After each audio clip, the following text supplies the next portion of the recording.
Straub here, co-creator of nextlevelguitar.com. Hope all's going well. Hope your guitar journeys are going famously. Today, I have another lead guitar lesson on connecting scales, arpeggios into some modal playing. And I recently did another lesson on a jam track, funky kind of rock jam track, where we explored using the Dorian mode. Now, if you didn't get to see that lesson, I'll put a link to that in the YouTube description box below, because we're kind of going to expand on that. And I like to try some different stuff.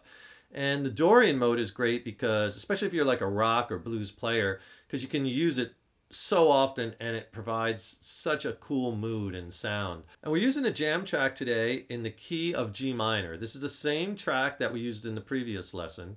And I'll tell you how you can get that jam track later for free. But it's a G minor 9 chord to a C9 chord. Just a simple 2-chord change, kind of a funky rock kind of vibe like you heard in the intro. And we're soloing over that using G minor pentatonic and blues over all the chords. And we're also using the G Dorian mode. G Dorian, same as F major. So I'll show you some of the scales we are using when we're soloing over this track. You probably know your G minor pentatonic and blues scale, right? We were using that one, and you could use the expanded minor pentatonic and blues scale in the key of G.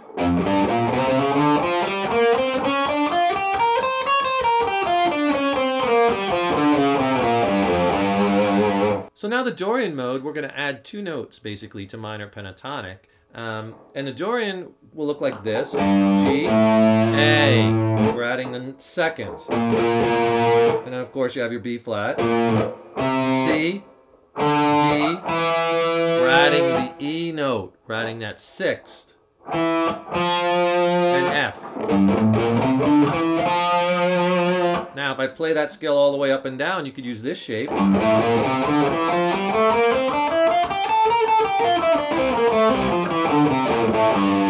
remember, if we start on the D string on the 2nd fret, this Dorian looks like this. If we continue that, you get this.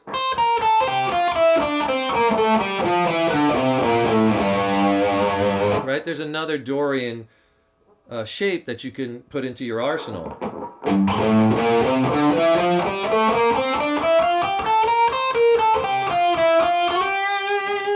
Right? There's my G note.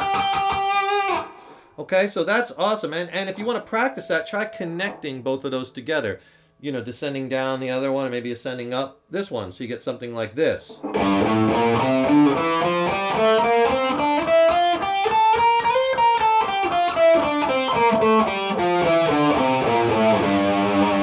Right? And just practice that down and up until you could really see those connections, right?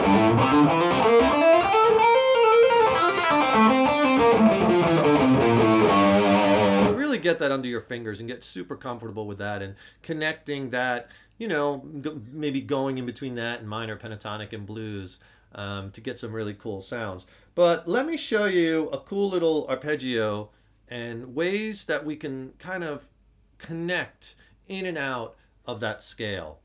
Because good arpeggio playing, you know, isn't just playing an arpeggio all the way down and then all the way back up, just like you really wouldn't play a scale when you're soloing all the way down and all the way back up, right? Good arpeggio playing kind of mixes the arpeggios in with your scales and your licks. And the arpeggio, all an arpeggio is the notes of a chord played separately. And hey, get this jam track so you have some application to practice over, right? It's great musical application. Jam tracks are an invaluable tool for the practicing guitarist. I'm going to give you this one and 5 other ones, 6 jam tracks for free.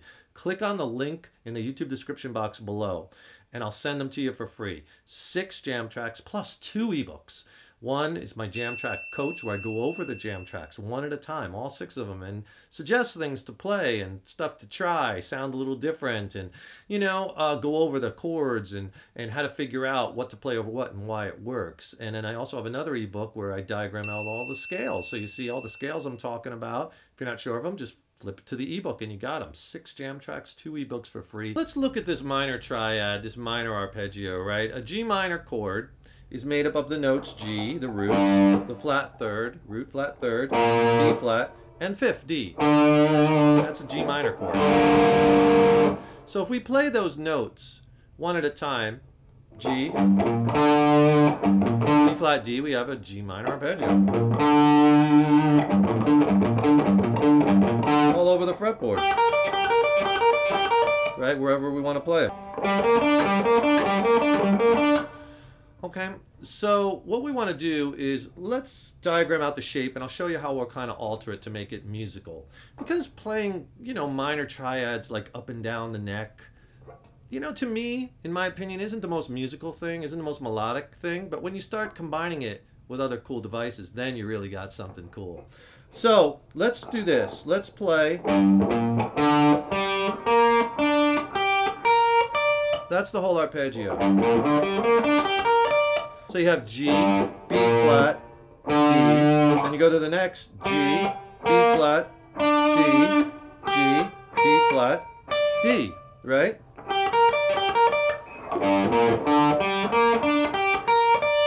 That's the whole thing. Now, a lot of guys use their second finger when they go to that B flat. I like using my pinky. And then switch to my first finger where I catch both notes, the D and the G on the A and the D string. Real slow.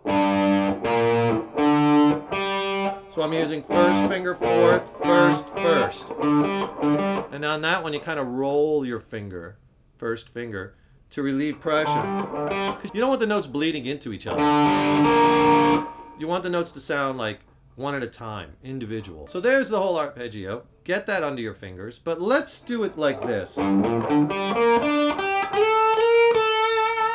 See, we're adding some melodic half steps in the Dorian mode to kind of take the arpeggio, but not all the way up and down, but more or less play a little piece of it, go into some scale, lick, melodic, then we'll maybe shoot back into Dorian, minor pentatonic, really mixing it up. So here's the lick I want you to try.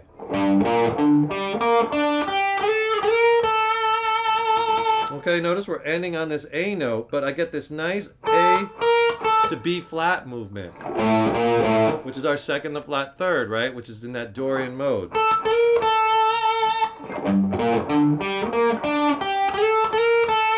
And then once I get up to the G on the B string, 8th fret, I slide to the 10th, slide to the 11th, and you can slide back to the 10th.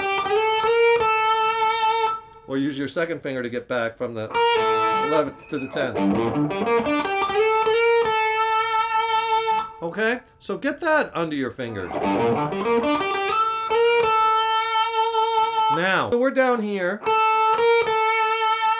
and I want to kind of slide down the neck, get back into maybe some minor pentatonic licks. So we got to kind of, let's use some more of that Dorian to connect. But how are we going to do it and not sound like we're going to stop, come back over here, right? So why don't we use some slides, like you heard me play the lick in the intro. Sliding along one string is a cool way to move around the neck, and it kind of looks kind of cool too. It sounds cool and it looks cool. What could beat that, right? So I get this. So I'm on the B string, so then go to the G string and just slide into that D note at the 7th fret. And then slide to the 5th fret. Then to the 3rd fret. So we're sliding from our D, C, B flat. And there's that B flat and A again, right?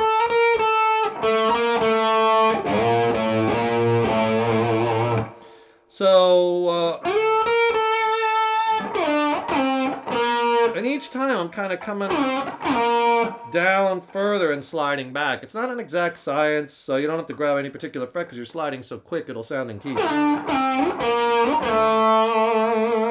So when I get to that 2nd fret, you can even bend it. A half step, bending to the A. So here's the whole thing slow so far.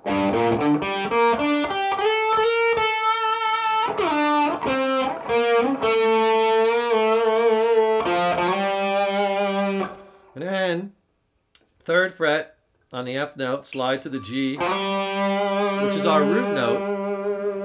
And then let's just go right down the minor pentatonic and blues scale. And on our low G, so I'm just going right down the scale.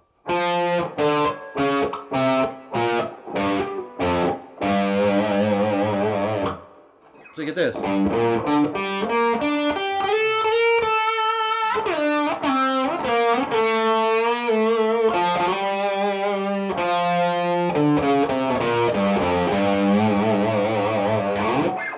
Very cool. Notice we go arpeggio into a little Dorian lick, into this cool slide technique, back to Dorian, half step bend, landing on our root note, minor, pentatonic, and blues. You could vary it.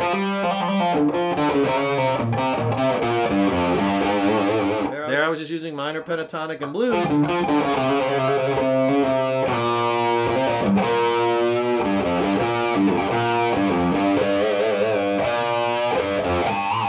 Right? Some artificial harmonics. It's all good. Any way you could kind of change that tone up a little bit, put in a little different sound, a little different spin on it.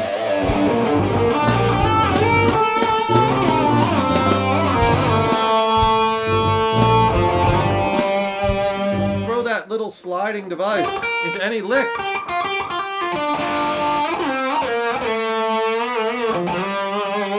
Right? And it's an easy way to kind of connect you back into that familiar territory. And if you need to see these scales diagrammed out, I have them diagrammed out in an ebook, and I'll send it to you for free along with a video lesson with even more soloing tips and tricks and all kinds of strategies and lessons. Click on that link in the YouTube text box. I'll send you the free video lesson and an ebook on all these scales and more from Next Level Guitar. I get a lot of questions on gear, so I like to go over what I'm using in each particular video. When I'm teaching video by video, I tend to keep things really simple. I'm playing a USA-made Paul Reed Smith 513 guitar. I'm playing out of the back two pickups I believe I did for most of the intro. And plugged straight into the front of a PRS Archon 25 watt 112 combo amp. I'm playing through the lead channel, and in the effects loop, as far as effects, all I have is a Keeley Caverns pedal. That's it. And that pedal, I have a little delay and a little reverb. And that's it. So there's a cool way you can connect your scales to arpeggios and throwing in licks and sliding around on the guitar and really cover some ground on the neck so you're not stuck in one position, but yet still sound fluid and melodic. So give that a try. Be sure to get that jam track, right? Click on that link below. We'll send you that jam track and 5 more. 6 jam tracks for free and the 2 ebooks from Next Level Guitar. It's a great resource. You'll really enjoy it. Give it a try. Don't forget, click that subscribe button. We really appreciate that. It really helps us to keep the content coming. Thanks so much for joining us. I'm David Taub with Next Level Guitar. Keep up that hard work on that guitar. It gets easier with time. You can do it. Remember, your playing is an evolution. And I'll see you in the next lesson.